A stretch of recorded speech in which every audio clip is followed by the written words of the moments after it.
कामना में दम है जे हमरा के रोकी लगे जे आई साला के हु न खोखी केकरो करना हो ऐसा है क्या?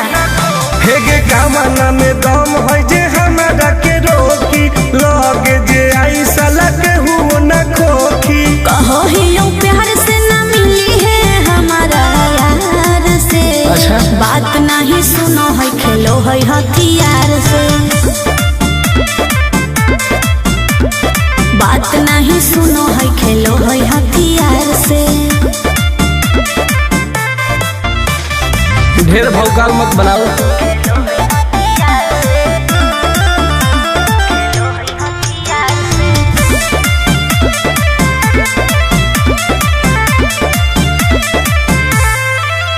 पावर हो जाई तो सीज रे अरे अलगे हई ऊ चीज रे।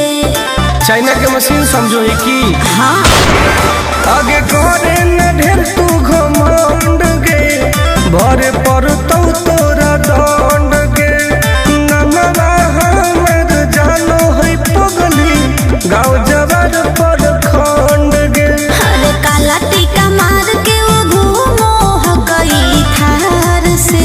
तब? बात नहीं सुनो है खेलो है हथियार से।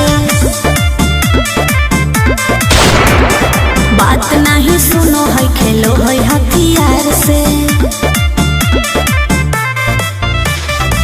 डर ना होगे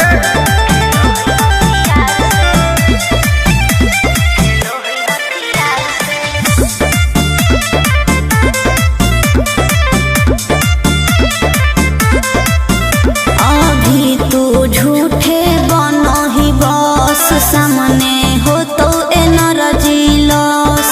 रह दे अच्छा सुन बोल। आगे चलता न कोनो के जोर गे सगर हो गए हमरे सोर गे टुन टुन आनंद पराकाश के चलती चलो है चारों ओर गे दिमागो कर तेज चलो है तलार से।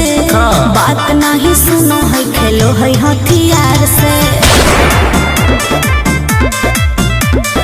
बात नहीं सुनो है खेलो है हथियार से। चल जो जैसे